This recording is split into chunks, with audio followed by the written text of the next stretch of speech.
We completed our introduction last time. Мы завершили на прошлом часу нашу раздел вступления. What I want to do is emphasize how important these biblical events are. И я хочу подчеркнуть на следующем часу, насколько важны для нашего нынешнего мира вот эти библейские события. And why it's important to take the approach that we're taking. И почему так важно использовать подход, который мы будем использовать. And overall, why this course is what I consider very, very important. И также, помимо прочего, почему я считаю этот курс крайне важным. In fact, I consider this course one of the most important courses you can take. И я лично считаю, что этот курс один из наиболее важных из всех, которые вы можете пройти. So let's take a look at the importance. И давайте взглянем на важность. First of all, the Bible is tied to history. Во-первых, нужно заметить, что Библия очень тесно связана с историей. Now, this is different from just about every other religious view. И в этом отличие христианства от любого другого религиозного мировоззрения. History also tells us much about God. История также много говорит нам о Боге. Particularly the events that the Bible reveals. Особенно те события, которые открываются нам в Библии. So the Bible not only lays out theology and biblical truth, И Библия не только открывает нам богословские или какие-то другие библейские истины, but the Bible, much of it is historical. но также очень много в Библии заложено историей. And the history is not just so that we have an idea of events that took place. И история, it's not just for the events themselves. И история приведена не только для того, чтобы мы просто знали, что какое-то событие имело место. But actually, God has a plan for the universe. Но суть в том, что у Бога есть определенный план для Вселенной. And the Bible lays out what God's plan is for all of humanity. И Библия излагает нам вот этот Божий план для всего человечества. We're going to find out that world history is really God working out this divine plan. И мы обнаружим, что мировая история, она включает, мировая история направляется Богом, исполняющим свой божественный чудесный план. In the unbelieving worldview, events just take place somewhat randomly. В мировоззрении неверующего события различные происходят практически случайно. History and the events of history don't have necessarily a purpose. История, исторические события совсем не обязательно имеют под собой какую-то цель. But in reality, history, particularly that recorded in Scripture, Но в реальности история, особенно та история, которая описана в we see an unfolding of a plan that God has for all things. мы видим, как через нее открывается Божий план, который Бог предначертал для всех вещей. And within that history, we have insight into all of the areas that we've been talking about. И благодаря этой истории, внутри нее мы начинаем через нее видеть Божий план для всего, что есть. We have insight into science, politics. Мы начинаем видеть, глубоко видеть в сфере политики. We have insight into all the areas of life. И мы начинаем видеть ясно другие сферы жизни. And you might turn to Acts chapter 17. И мы можем сейчас открыть Деяния, 17 главу. I've got the heart of the passage that I want to look at here. И вот это сердце того отрывка, на который я здесь привел. But we might begin reading in verse 24. И мы можем начать с 24 стиха. And I believe what we have in Acts chapter 17 is a biblical philosophy of history. И я верю, что то, что изложено в Деяниях 17 главе, это библейская философия истории.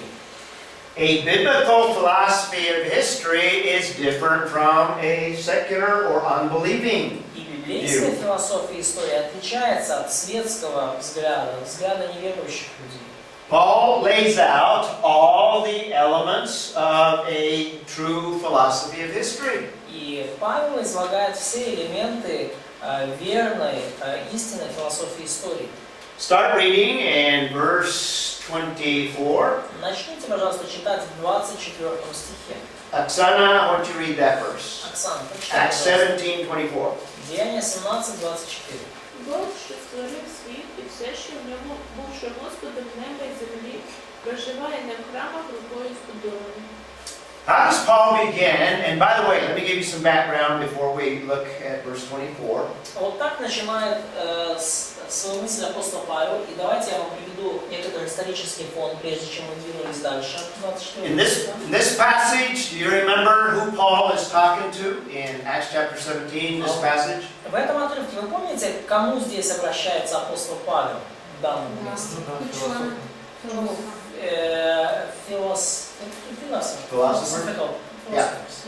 Philosophers at what city? Философы где, в каком городе?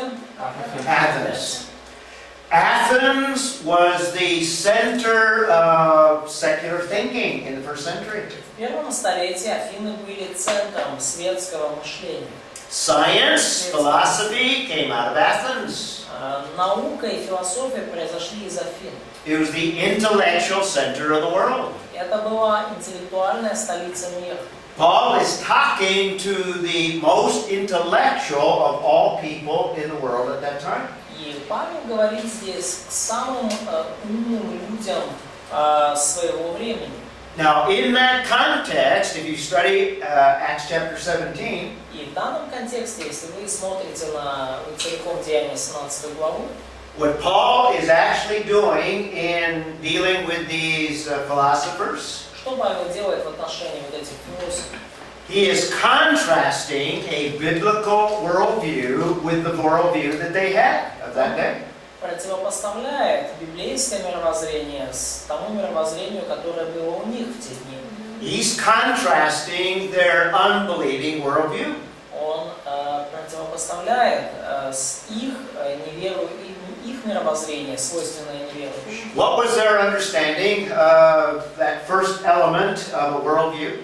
Например, каким было их понимание первого элемента мировоззрения? What was their idea of God? Какая у них была идея Бога? Какая? Политеизм. Polytheism, many gods. Много богов, да. In fact, they had so many gods, they had a temple to an unknown God. И на самом деле столько у них было богов, что они даже построили храм неизвестному Богу. And what Paul is going to do is contrast that unbelieving worldview with a biblical worldview. И что делает Павел? Он противопоставляет вот это их мировоззрение с библейским мировоззрением. In this passage, does Paul quote any scripture? В данном отрывке цитирует ли Павел какой-то отрывок Писания? Да, первое бытие. No. Genesis? Нет, напрямую. No. He doesn't quote any scripture. Он не цитирует здесь никакого Писания. What he does is he deals with them on the level of a worldview. И что он здесь делает? Он с ними общается на уровне мировоззрения. Without quoting scripture, Не цитируя Писание. he describes in contrast a biblical worldview. Он описывает библейское мировоззрение, противопоставляет их мировоззрению. And at the end, now he introduces the gospel. И в конце, теперь он открывает для них Евангелие. He doesn't quote scripture because they would be unfamiliar with it. Он не цитирует Писание, поскольку они с этим Писанием не знакомы. But he does describe what the Bible teaches. Но он описывает то, чему учит Библия. And he deals with several things besides God himself. И он также, помимо самого Бога, он говорит еще о некоторых вещах. One of the things he's doing is contrasting their unbelieving worldview in terms of history. И что он делает? Он противопоставляет их мировоззрение светское вот как раз таки в терминах истории. And he's giving a biblical philosophy of history in the passage we're going to look at. И он дает библейскую философию историю вот в этом отрывке, который мы будем рассматривать. Where does everything begin in terms of a biblical worldview? С чего все началось в терминах библейского мировоззрения? Verse 24. Стих 24.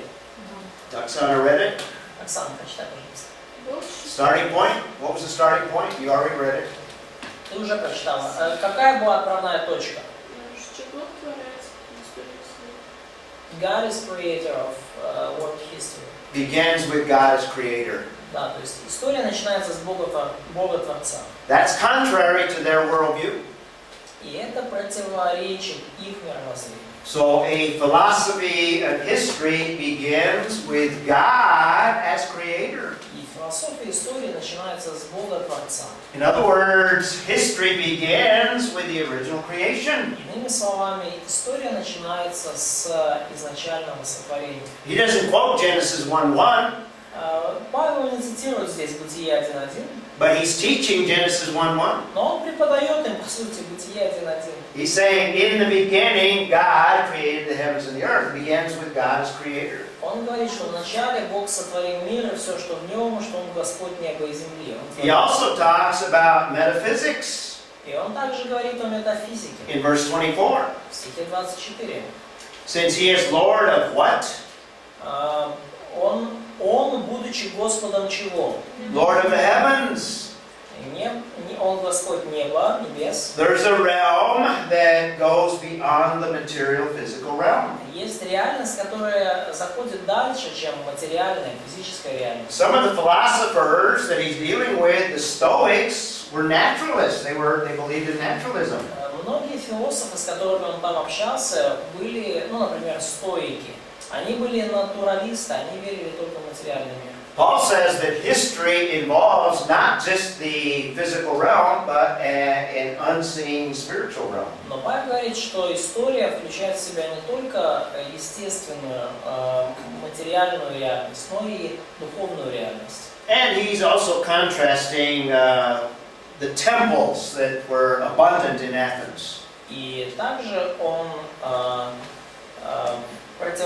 говорит здесь о храмах, которые были в изобилии представлены в Афинах. In other words, their gods are little gods that have to dwell in temples. Иными словами, их боги, боги с маленькой буквы, они должны были обитать в храмах. The Creator cannot be confined to a little building. Но Творца невозможно умолить и ограничить в небольшом здании. Его невозможно заключить в небольшом So in здании. verse 24, he doesn't dwell in temples made by humans, by hands. И в 24 стихе Павел говорит, что Господь не живет в рукотворенных храмах. So he's omnipresent. The God of the Bible is omnipresent. И Бог Библии, Он вездесущий. Galia, do you want to read verse 25? Галя, прочитай, пожалуйста, 25 стих. І він не вимагає служіння рук людських, ні в чомусь він мав би потребу, бо сам дає всім і життя, і дихання, і все. Okay? He's contrasting the God of the Bible again. Он снова противопоставляет Бога Библии их богам. The gods of the Athenians, they would offer different things to those gods. Афиняне своим богам приносили в жертву различные вещи. Because they viewed the gods just as superhuman with needs, just like man. И они, потому что афиняне верили, что Бог это такой, как сверхчеловек, у которого, по сути, те же нужды, что и у обычного человека. But that's in contrast to the God of the Bible in what way? Но это отличается от взгляда от Бога Библии в каком смысле? The God of the Bible, does he have needs? Есть ли нужды у Бога Библии? No. What do we call that? Как мы это называем? Self-existent. Self-existent. Yeah. God is self-existent, no needs. Да, то есть Бог самодостаточен, он существует сам по себе, у него нет нужд. In contrast to the gods of the philosophers. И это противопоставление с богами этих философов. Then in verse 26, he emphasizes the God of creation again. И в 26 стихе он далее он подчеркивает снова Бога Творца. Not only did he make all things, but specifically human beings or mankind. И не только все он произвел, что есть на земле, но в особенности род человеческий. And what does he say about the making of man? И что сказано о создании человека In relationship to history, в отношении истории? all mankind has a relationship to the first man.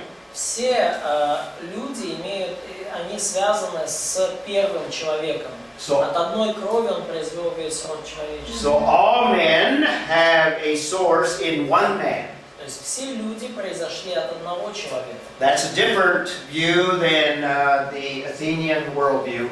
И этот взгляд отличался от взгляда афинян. So every nation comes from one man. И всякий народ, всякая нация произошли все они от одного человека. The Athenians didn't know where the nations came from. Афиняне не знали, откуда произошли разные нации. In fact, people in our culture generally don't know where the nations came from. Ну, на самом деле, люди в нашей культуре толком не знают, откуда произошли разные нации. He's talking about world history here, nations and their place in world history. И он здесь говорит о мировой истории, о нации и, да, So мировая история. they're all related to Adam. Они все связаны с Адамом. They all have a sin nature. И у всех у них греховная натура. Now he doesn't mention that, but that's an implication we could draw. Ну, он не говорит об этом прямо, но это то, что мы можем вывести как вывод. Not only that, a very important concept is we have in the next phrase there. Но не только это, но в следующей фразе заключена очень важная концепция. What has God done with all the nations? Что Бог сделал со всеми нациями? He's what? Determined their appointed times and boundaries. Он назначил им предопределенные времена и пределы. What is that telling us about the God of the Bible? Что это говорит нам о Боге Библии? Sovereign. He's sovereign. God is sovereign over world history. Бог владычествует суверенным образом над мировой историей. In other words, nations don't just rise up out of randomness. Иными словами, нации, народы не возникают и не появляются и не усиливаются просто так, случайно. And nations don't just exist as a result of the efforts of man. И нации не существуют сами по себе как результат человеческих усилий. But it's God that determines which nations rise up and which nations fall down. Но Бог определяет, какая нация будет подниматься, а какая будет испытывать падение. It's God that determines how long a nation lasts and exists. И это Бог определяет, как долго та или иная нация будет существовать. God is even sovereign over the boundaries of nations, their geographical boundaries. И Бог суверенным образом даже распоряжается географическими границами обитания той или иной нации. And verse 27 says that there's a purpose for world history. И в 27 стихе указана цель мировой истории. Verse 27 is a purpose statement. Стих 27 это утверждение о цели. Purpose of world history is that men that live in world history have an opportunity to know God. Цель мировой истории в том, чтобы люди, существующие в течение истории, имели возможность познать и найти Бога. See all these elements of a philosophy of history. То есть посмотрите, все эти элементы это элементы философии истории. History as a starting point. И у истории есть изначальный момент. History has a plan. God is sovereign over that plan. В истории есть план, и Бог суверенным образом владычествует над исполнением этого плана. History deals with geographical boundaries. История имеет отношение к географическим границам. History has a purpose behind it. В истории есть цель, которая за ней стоит. All that is in contrast to secular worldview, particular Athens, but also the world we live in. И И все это совершенно противоположно мировоззрению как афинян, так и людей нашего мира. So we have all of the elements of a complete philosophy of history just in that small passage. И в этом отрывке у нас есть все элементы полной истории мира, даже в этом маленьком отрывке. God as creator is the author of world history. Бог, будучи Творцом, является автором человеческой истории. That's why we're going to look at the biblical events, because they will give us the major elements of world history. И вот почему мы смотрим на библейские события, потому что там заключаются основные элементы мировой истории. Secondly, God is sovereign over that all of world history. Второй момент, что Бог суверенным образом распоряжается всей мировой историей. So world history has a plan or a direction. И в мировой истории есть планы, направления. Now what's implied in that is that history is linear. In other words, it's going in a certain direction. И что подразумевается, что история линейна, что она двигается в определенном направлении. This is different from Eastern thinking. И это отличается от восточного мышления. Eastern thinking doesn't see a direction to history. А в восточном мышлении нет направления для истории. What's the present day Eastern philosophy of history? Какая современная философия истории свойственна Востоку? Hinduism, some of the other Eastern religions. Ну, вот различные индуизмы, различные другие восточные религии. Not linear, but what? У них Circular, very good. не линейный взгляд на историю, а такой Круговой, кругообразный, да. Yeah. Repeating, you have reincarnation, you come back. Повторение, реинкарнация, вы уходите, возвращаетесь. Bible says no, it's heading in a direction, it has a beginning, and it has an end. Библия говорит, нет, история двигается в определенном направлении, у нее есть начало, у нее есть конец. History involves time and geography. И также история включает время и географию. Involves nations over time and geography. Она включает нации, народы во времени и в определенных... This is a complete philosophy of history. Это полная философия истории. And history has a purpose. И также у истории есть цель.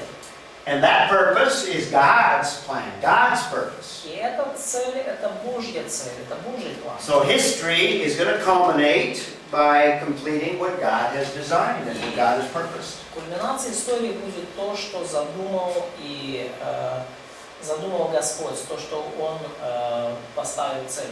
So these first four elements are in 1726. И эти первые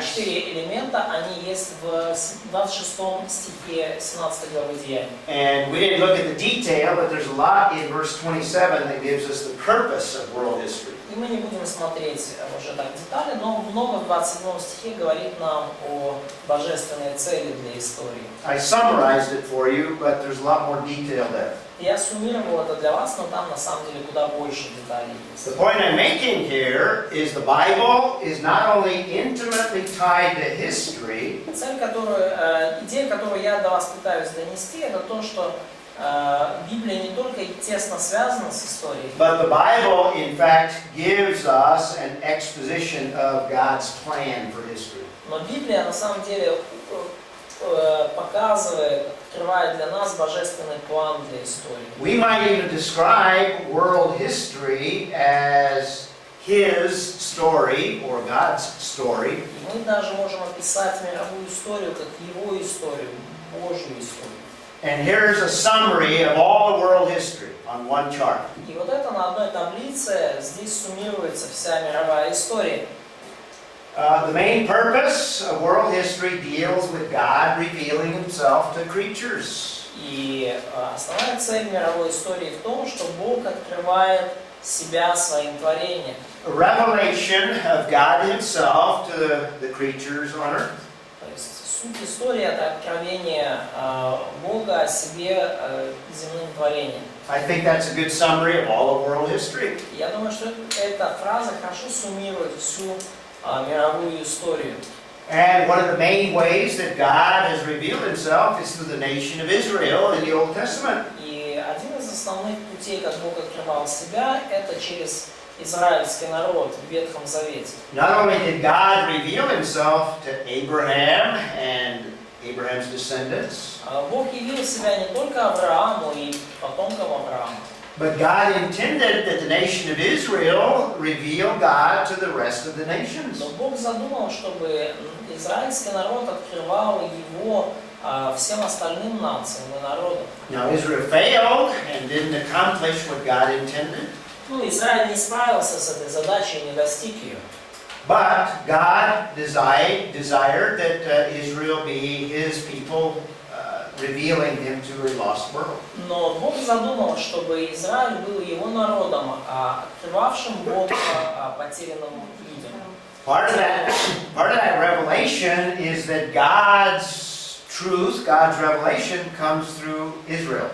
И часть этого откровения в том, что часть откровения Божьего, она пришла к нам через Израиль. In other words, the Bible itself comes through Jewish people, the Иными nation of Israel. словами, Библия сама по себе пришла к нам через евреев. And that's true of not just the Old Testament, but it's true of the New Testament. И это верно не только касательно Ветхого Завета, но и касательно Нового Завета также. God desiring to reveal himself to mankind. Желание Бога в том, чтобы открыть себя всему человечеству. Now, because Israel failed, Но теперь, поскольку Израиль потерпел неудачу в Well, достижении этой цели, Israel also anticipated their Messiah, и также Израиль не принял Мессию, and not only did they fail to reveal God to a lost culture, и они не справились не только с задачей показать Бога потерянным другим культурам, but they ended up rejecting their very Messiah. но они также в итоге отвергли своего Мессию. But God set him aside because of the rejection of Messiah. И Бог поэтому Израиль отставил немножко в сторонку из-за отвержения Мессии. Now there are many promises, and we'll talk about covenants that God has entered into with Israel. И есть много обетований, и мы поговорим о тех заветах, которые Бог заключил с Израилем. That tells us that God is not finished with the nation of Israel. И это все показывает нам, что Бог еще не закончил свой труд с израильским народом. But with the coming of Messiah, Jesus established his church. Но с приходом Мессии Иисус устанавливает на земле свою церковь. The main instrument that God is using today to reveal himself is through the church. И это основной инструмент, с помощью которого Бог в наши дни открывает себя миру. Это церковь. Today we are the main instrument for God to reveal himself. Сегодня мы являемся основным инструментом, чтобы Бог открыл себя. Now we know that Messiah promised that in fact he would return. И мы знаем, что Бог пообещал, и Мессия пообещал, что Он вернется. And what's Messiah going to do when he returns? И что сделает Мессия по возвращении своему? Что сделает Мессия? He will establish kingdom. He will establish a kingdom, right? In fact, a millennial kingdom. Он установит царство, это будет тысячелетнее царство. And it's in this kingdom that he's going to bring Israel and the church together. И в этом царстве, в это царство придут и церковь, и Израиль. World history is right here, right now. Вся мировая история сейчас здесь. But the Bible tells us that there's a future part of world history Но Библия говорит нам о будущей части в мировой истории, that has not been fulfilled yet. которая еще, эта будущая часть, не So all исполнилась. of the promises and covenants that were made to Israel will be fulfilled in that future kingdom. И все обетования и заветы, данные Израилю, исполнятся в этом будущем царстве. And the hope of believers and the church is that same kingdom. И надежда верующих, надежда церкви также заключается в этом будущем царстве. This kingdom won't come until Messiah returns. И это царство придет до Messiah returns. Да, и это царство не появится до тех пор, пока Мессия не вернется. That's all world history right there. Вот вся мировая история, вот она здесь. That's the essence of what God is doing. That's God's plan. Суть того, что делает Бог, это Божий план. God's plan is to ultimately end with Messiah ruling over a kingdom. А Божий план заключается в том, что в итоге Мессия будет править, установить на земле царство. In that kingdom, people from Israel will be a part. И в этом царстве люди, одну часть людей будут составлять люди, народ израильский. In that kingdom, the church will be a part. И в этом True царстве believers. церковь, истинные верующие, также будут являться одной из частей. Where Messiah himself will reveal himself in a vivid way. Но Vivid. да, но в этом царстве также Мессия явит себя в видимой форме. And this will be the greatest revelation of God himself, Messiah ruling. Величайшее откровение Бога о самом себе, правящий Мессия. That's all of world history. That's a summary of all of world history. Это мировая история. Это в этой таблице суммируется мировая история. We're going to look at the different parts, particularly ancient or Old Testament history. Мы посмотрим на разные части, особенно части древней истории, ветхозаветной истории. One of the things I'm going to emphasize are covenants. И одна из вещей, которые я хочу подчеркнуть, это заветы. Covenants are extremely important in the Bible Заветы крайне важны в Библии. because covenants basically tell us what God is going to do in terms of world history. Потому что заветы говорят нам о том, что Бог собирается сделать в связи с мировой историей. You're the only ones that have had Hebrew. You're taking Hebrew now? Hmm? Yeah. Most of them. You're taking Hebrew? Yeah. You know this word? Вы знаете это слово на иврите? Брит, Barit. завет, закон. Barit. Covenant law. Yeah, covenant. Завет. Covenant. This is a very important concept. Это очень важная концепция. God does not need to enter into covenant. Богу нет нужды вступать в завет. In fact, God doesn't need to even reveal himself. На самом деле Богу даже не нужно являть себя. But God has not only revealed himself, Но Бог не только явил себя, he's also made promises. но также Он дал обетование. And even beyond that, he has entered into covenant with the nation of Israel. И даже более того, Он вступил в завет с израильским народом. We're going to look at these covenants because I think they're extremely important. И мы посмотрим на эти заветы, потому что я думаю, что они очень-очень важны. A covenant is a legally binding contract. И завет – это, по сути, юридический контракт, связывающий стороны. In fact, in our culture, we enter into contracts with different individuals. И в нашей культуре мы заключаем контракты с разными людьми. So a contract is like an agreement И контракт – это своего рода соглашение or a pact, или пакт. or even nations enter into contracts. We call those treaties. Или даже нации вступают между собой в определенные контракты, мы называем их договоры. When you buy an automobile, you might enter into a contract with the person that's selling, or a house. Когда вы покупаете машину или автомобиль, вы заключаете контракт с человеком, который вам продал ее. And a contract is legally binding. И контракт это юридическое, юридический договор, юридический. There were contracts in ancient times. Юридическое обязательство. И были контракты в древние времена. In fact, in the time of Abraham, Abraham entered into a contract with, I think it was Abimelech.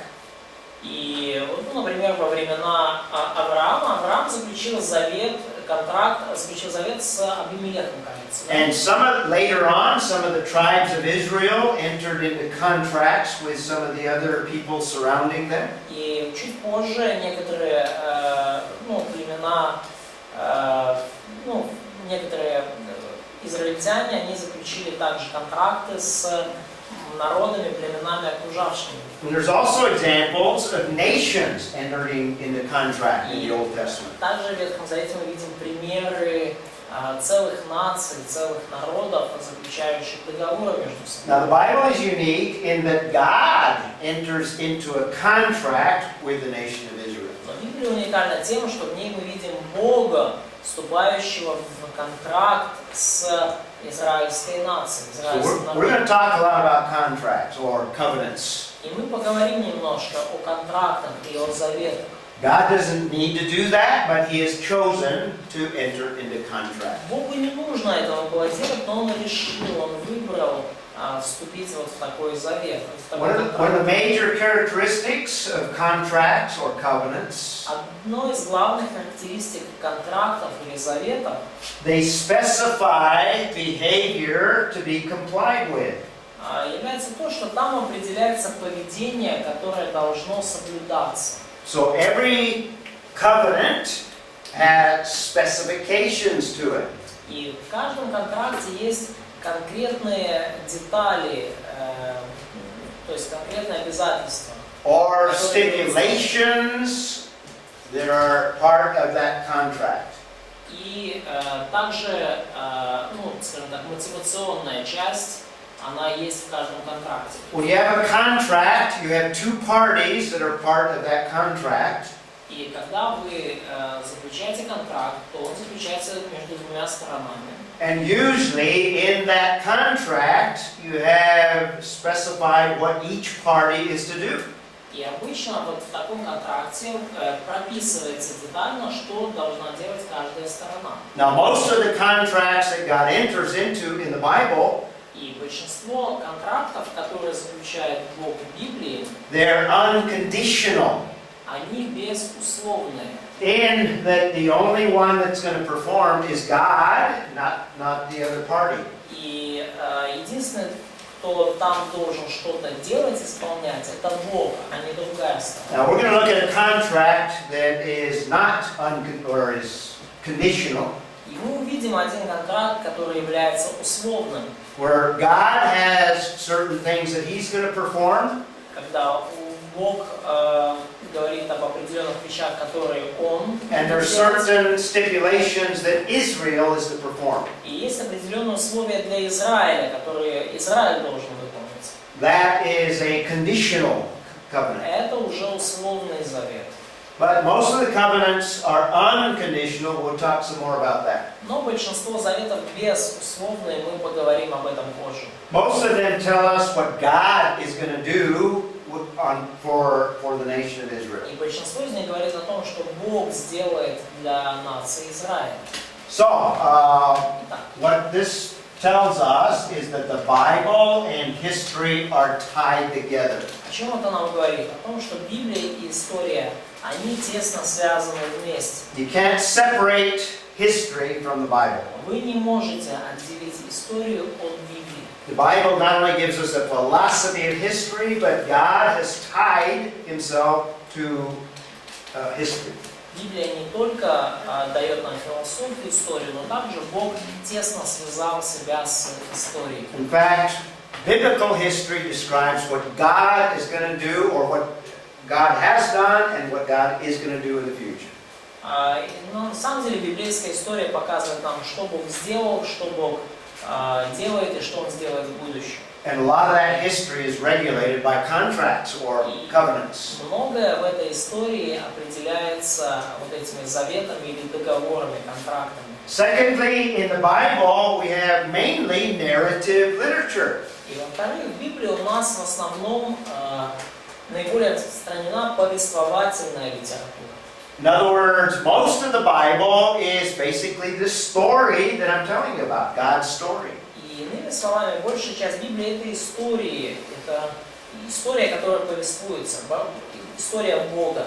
In fact, 40% of the Bible is historical narrative. Ну, вообще-то 40% Библии это исторические повествования. So almost half the Bible deals with historical issues. То есть практически половина Библии, она имеет дело именно с историческими проблемами. So just the literary form of the Bible tells us that history is very important. То есть даже литературная форма Библии показывает нам, что история крайне важна. So narrative material is the most common literary form in all of the scriptures. И потому литературный, так подобный литературный, Yes, literary form. да, поэтому вот эта литературная форма историческая наиболее распространена, используется в Писании. There's poetic literature. Есть также поэтическая литература.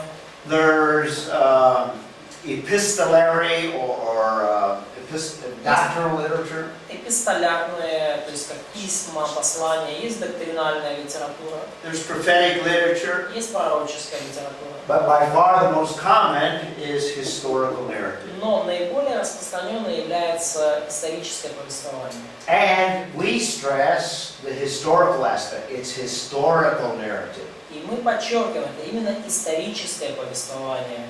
What we're going to look at is real events that actually took place in time.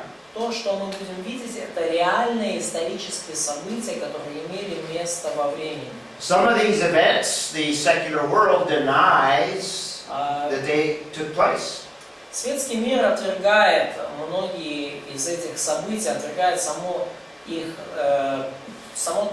тот факт, что они случились.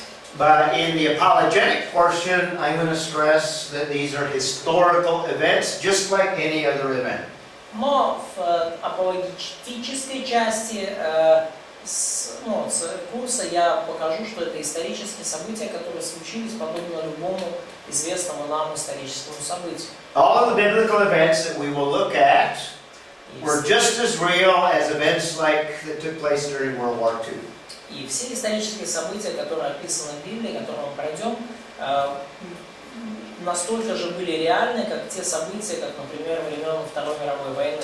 Thirdly, what we have in these events is God's view. We have His interpretation of events, of history. Третье, что мы имеем касательно вот этих событий, что у нас есть Божий взгляд, Его толкование истории вот среди всех этих событий. This is what distinguishes the history that we will look at from the secular viewpoint. И это отличает ту историю, которую мы рассмотрим, от светского взгляда на историю. Not only do we have the events that are stressed by Scripture, У нас не только есть события, которые подчеркиваются Писанием, but we have the divine interpretation of those events as но well. у нас есть также божественное толкование этих событий.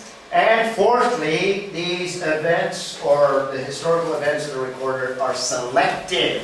И в-четвертых, вот эти события исторические или их записи, они выборочные, избирательные. Now, all history, even secular history, is selective. И даже любая история, даже светская история, она является избирательной. So also is the biblical history, it is selective. Но библейская история также избирательна.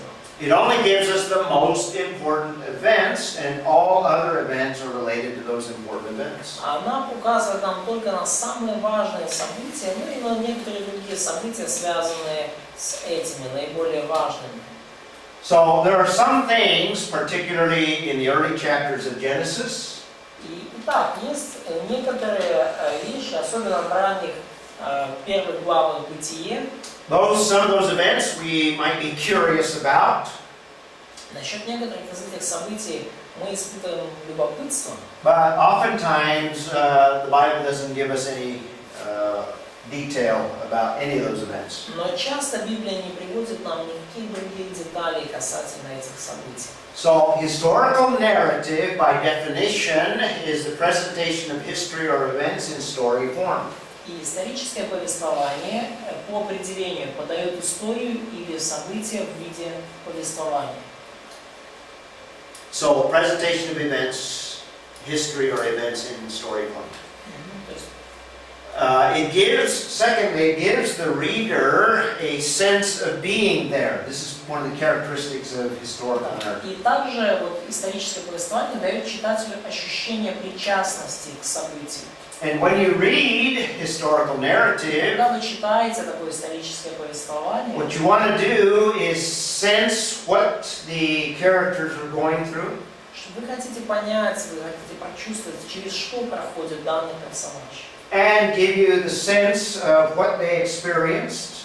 И это дает вам ощущение, понимание их опыта, что они пережили. We can't go back and experience the same thing they did, Мы можем вернуться как бы назад и пережить то, что они бы делали. but we can recreate in our thinking what emotions, what experiences the characters of the Bible went То through. есть мы не можем вернуться назад и пережить то, что они пережили, но мы можем восстановить в своем уме, через свои эмоции то, через что прошли их персонажи Библии. This is true of all historical narrative, not just the Bible. И это истина по отношению ко всем историческим повествованиям, не только к библейским. But particularly the Bible, God wants us to sense what the characters went through. Но особенно в Библии Бог хочет, чтобы мы прочувствовали, поняли, через что прошли герои Писания. So historical narrative is very important in Scripture. И поэтому повествовательная литература, историческое повествование крайне важны в Писании. Therefore, these major events that we'll look at are extremely important. И потому вот эти все основные события, через которые мы пройдем, также крайне важны. Thirdly, these historical events that we'll look at give us a framework or foundation for all of history. И в-третьих, вот эти вот исторические события, через которые мы видим, они дают нам рамку для всей истории. Including South American history, Chinese history, you can name it. Включая историю Южной Америки, Китая, ну и всего, что вам может прийти в голову. The biblical events are the foundation for all history. Библейские события – это основание любой другой истории. So, let me talk a little bit about what science can do in terms of this idea of history. Я разрешите поговорить немножко, что может сделать наука вот касательно этой идеи истории. There are two areas of science. Есть две сферы в науке, две области. The most common is what's called observational science. Наиболее распространенная так называемая наблюдающая наука. Observational science deals with what you can observe in present time. Наблюдающая наука, она связана с тем, что можно наблюдать в настоящее время. That's one area of scientific study. Это одна из сфер научных исследований. Now, science can also be used in dealing with things in the past. И также наука может использоваться в отношении вещей, событий, которые произошли в прошлом. We call that historical science. Мы называем это историческая наука. Now, this is different from observational И science. она отличается от наблюдающей науки. Observational science, you can continually make observations in present time. И в наблюдающей науке вы можете постоянно делать наблюдения в настоящем времени. But when you're applying science to things in the past, you can't reproduce the past. Но если вы применяете научный подход к происшедшему в прошлом, то прошлое вы не можете воспроизвести. The only thing that historical science can deal with are what we call traces of the past. И единственное, с чем может работать историческая наука, это следы прошлого, отслеживание You прошлого. understand what I mean by the idea of traces of the past? Вы понимаете, о чем я говорю, да, о следах прошлого? In other words, events that have taken place in the past, including ancient events, То есть события, происшедшие в прошлом, включая события древности, have left traces that we can look at today. они оставили после себя определенные следы, которые мы можем наблюдать и сегодня. Can you give me some examples of what I mean by traces of the past? Вы можете привести мне некоторые примеры того, что я называю следами прошлого? Any ideas? Есть какие-то идеи? How do we know that World War II really happened? Откуда мы знаем, что случилось на самом Did any of you деле? live at the time of World Вторая War II? мировая война. Кто-то из вас жив в это время? Нет? Це запис. Следы прошлого библейские или какие? Нет, вообще. Ну, например, Вавилонская башня, разные языки. For example, a Babylon Tower and Как we это have different определяется? languages in our days. Okay, that's good. That's a trace of something that happened in the past. Это след того, чего-то, что случилось в Okay, прошлом. very good. Очень хорошо. How do we know that World War II took place? Как мы, откуда мы знаем, что Вторая мировая случилась? Документы, там, записи. Documents, Победы. records, photos, videos. Yeah, we have documents, we have, like you say, photographs, videos. Фото, Those are traces of the past. Все это отслеживание прошлого. When we're talking about the ancient past, Когда мы говорим о древнем прошлом, we're going to talk about the Genesis flood. то тогда, ну, например, что мы скажем насчет потопа Ноя? Are there any traces of the past of the Genesis flood? Есть ли какие-то следы, которые оставил после себя Ной потоп? Геологически, да. Geologically. Okay, the geological layers. Да, геологические слои. Okay, that's what we talk about, fossils. Вот, Those are traces of the past. да, то есть вот мы говорим там о вот всех этих срезах и так далее.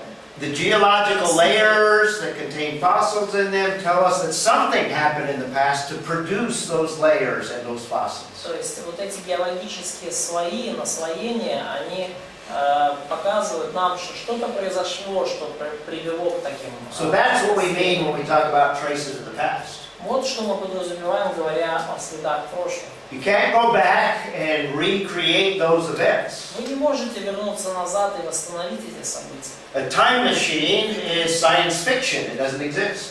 Машина времени — это фантастика, она не существует. All you can investigate are the traces of the past. Все, что вы можете исследовать, это следы прошлого. What are your best traces of the past, the most reliable? Какие следы прошлого наиболее надежны, являются наилучшими? Те, которые имеют факт, наверное. Ну, видно сейчас. Those which are based on facts, those we have now.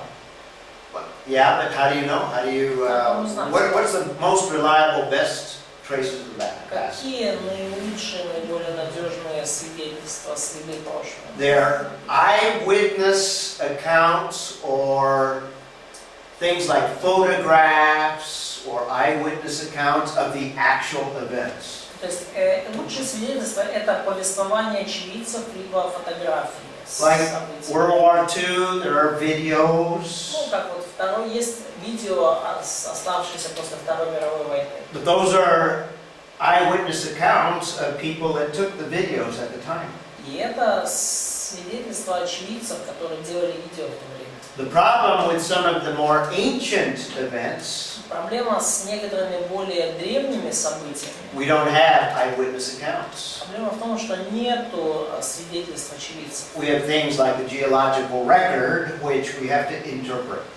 Есть ну, такие события, там, как геологические, Geological record. We'll talk about that. как, например, геологические записи, которые еще надо истолковать. So when we talk about history, we're talking about data that comes from different И sources. когда мы говорим об истории, мы говорим о данных, которые приходят из разных источников. We try to reconstruct an event from the data that's left behind, in other words, the traces left by an event. И мы хотим восстановить, реконструировать события, исходя из данных, которые остались, вот этих следов прошлого. And a historical fact is defined or equal to the following. И Historical fact из what? is defined, a historical fact is defined, I'm going to show this next. Ну вот так мы определяем исторический факт. So we have the traces of the past. То есть вот есть данные, да, следы оставленных A событий. historical fact is that data, this data or these traces of the А past, исторические факты — это вот такие вот данные или следы прошлого, in a formula plus what? и плюс с чем? Plus interpretation. В пакете с толкованием. This is always true, Это всегда истина, including our interpretation. включая наше толкование. Okay? So the further into the past that we're dealing with, further, Да, чем дальше в прошлое мы уходим, закапываемся, the more you need interpretation, and that means the less reliable are your тем interpretations. больше нам нужно, тем чаще нам нужно прибегать к толкованию, и это значит, что это толкование становится все менее надежным, чем дальше отстоит от нас события. So when it comes to events like the Genesis flood or the creation, И когда мы приходим к такому событию, как там, потоп или сотворение мира, the secular mind has very, very limited information. то у светского ума информация крайне ограничена. We have the advantage in that we not only have the traces of the past, У нас есть преимущество в том плане, что у нас есть не только следы прошлого, but we have revelation. но у нас также есть откровение. We have an inspired account И у нас есть богодухновенное to повествование, guide our interpretation. которое направляет наше So толкование. we have more data than the secular thinker. И more doubt, More data. и у нас больше данных таким образом, чем у светских мыслителей. This just contrasts the two areas of study, science and history. И это контраст между двумя сферами исследования, наукой и историей. Observational science is done in the present. Наблюдающая наука происходит в настоящем. History deals with past unique events. История имеет дело с прошедшими уникальными событиями. Science, observational science, is repeatable. You can run an experiment and someone else can run the same one. Наблюдающая наука, она повторяется, то есть опыты проводятся с явлениями, которые можно повторить. Historical events are unique. They don't occur again. Исторические события уникальны, они не повторяются снова. Science is dependent on observations in the present. Наука зависит от наблюдений в настоящем. History involves a lot of interpretation. История включает множество толкований. And by the way, that's just the nature of historical events. Ну и, кстати, такова природа исторических событий. Even things as recent as World War II. И даже события, которые произошли недавно, как The война. historian is giving you an interpretation, his interpretation of those events. Историки дают вам, тем не менее, толкование этих событий. Now, it is more reliable because he's depending on more reliable traces. И, конечно же, толкование связано со Второй мировой войной более надежно, потому что основано на более надежных следах. But it involves interpretation. Но все равно оно включает в себя The goal of толкование. science is to be objective, Цель науки в том, чтобы быть объективной, and history is always subjective. но история всегда субъективна. So the question that God asks Job Но вот вопрос, который Бог задал Иову, is very important. и вопрос очень важный. And he's talking about basically things that no one has observed. И Бог спрашивает Иова о вещах, которые, по сути, никто не мог наблюдать. And read the question that God asks Job. Где был ты, когда я закладывал основание мира? In other words, there was no one there to observe the creation. God himself was only there. Иными словами, никого не было, чтобы наблюдать сотворение, только Бог был при этом. And certainly Job was not there. Ну и очевидно, что Иов при этом не присутствовал. So what we have is the importance of these historical events is the Bible is tied to those events. Итак, что мы видим по поводу важности этих событий? Первое, Библия тесно связана с этими событиями. Bible and history are intimately tied together. Библия и история тесно, близко, очень связаны друг с другом. The majority of Bible, the literary form of the Bible is historical narrative. И большая часть Библии, большая часть материала Библии – это повествовательная литература. And it's these biblical events that give us a framework for all of history. И эти библейские события дают нам рамку для всей истории. In fact, world history is God's inspired version of world history. И, кстати, вот, библейская история — это world history is a... It's inspired. The Bible is God's inspired version. Да, то есть в Библии описана богодухновенная версия мировой истории. And that's why we'll stress these events. И вот почему мы подчеркиваем эти события. Let me give you real quickly in the last 5 minutes here. И разрешите мне оставшиеся 5 минут очень быстро These are the major events that we will look at. показать нам основные события, которые мы будем рассматривать. It all begins in the beginning. God created the heavens and the earth. Все начнется с того, что вначале Бог сотворил небо и землю. We'll talk about creation. Мы поговорим о сотворении. Now, the secular world has its own outline of world history. И у светского мира есть собственный план мировой истории. And notice, we start world history in the beginning, and the biblical chronology goes to about 4000 BC. И обратите внимание, что мы начинаем наш отсчет истории сначала, и More or less. библейская хронология — это начало, это около 4000 лет до нашей эры. Secular history based on evolution. Но светская история основана на эволюции. We have the first Homo sapiens about 1000 BC. Они датируют появление первого Homo sapiens где-то 100-тысячным годом до нашей Homo эры. sapiens in Africa. Homo sapiens в Африке. Homo sapiens in Europe about 40,000 BC. Notice it's drastically different. За 400 тысяч лет до нашей эры датируется Homo sapiens в Европе. There's an ice age about that time.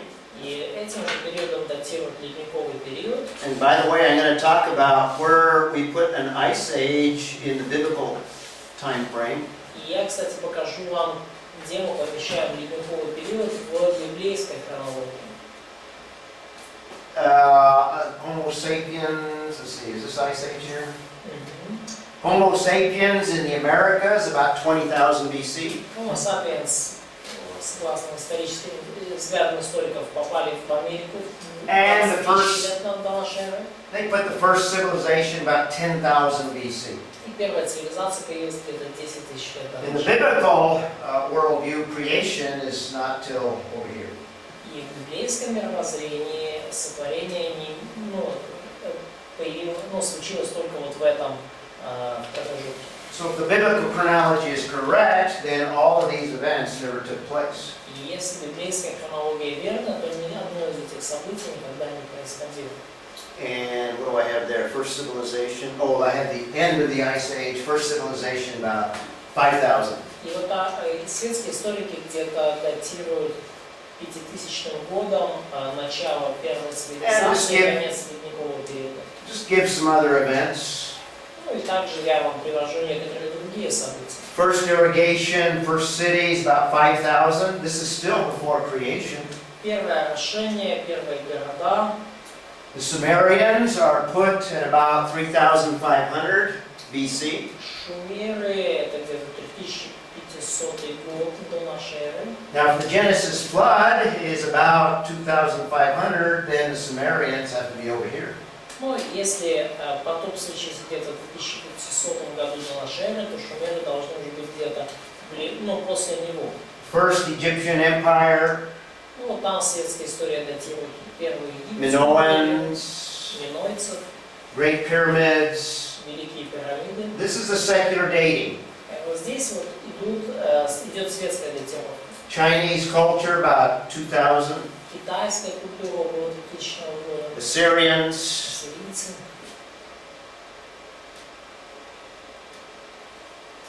And then we have the others, Ну Babylonians, и дальше будут другие, да? Phoenician alphabet, Никейский алфавит, Greek alphabet, греческий алфавит, world religions, мировые религии, Roman Empire. Римская империя. And here's creation, here's flood. Но в библейском мировоззрении есть сотворение, потоп, All of these have to be after the flood. и все вот это должно иметь место уже после потопа. So that's basically the secular viewpoint. Вот в целом светский взгляд на мир и историю. And here's our major events. И вот наши самые главные события. Creation, Это сотворение the fall. That's a major event of world history. и грехопадение. Это два важнейших события мировой истории. Genesis flood is another major event. We'll look at each of these individually. Событие это потоп, и мы посмотрим на каждое из них в отдельности. I consider the scattering of the nations very important. И я считаю, что также весьма важное рассеяние народов. We'll look at Abraham and the Abrahamic covenant. Мы посмотрим на Авраама и завет, заключенный с ним. And that's basically Genesis. That's the Genesis chronology. Ну и по сути это все книга Бытие, это хронология книги Бытие. This is the Genesis chronology. Это хронология книги Бытие. So let's add, we also have the Exodus. Ну и также у нас добавлен сюда исход.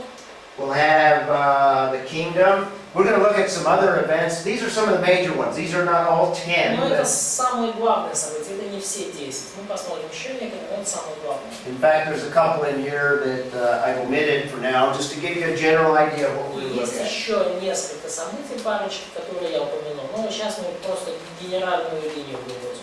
And that's the destruction of the kingdom, or Coming back. the return. Да, возвращение. Yeah, the return of Israel to the land after the exile. Возвращение Израиля в землю после изгнания. And then in the New Testament, the most important event of all of world history is incarnation.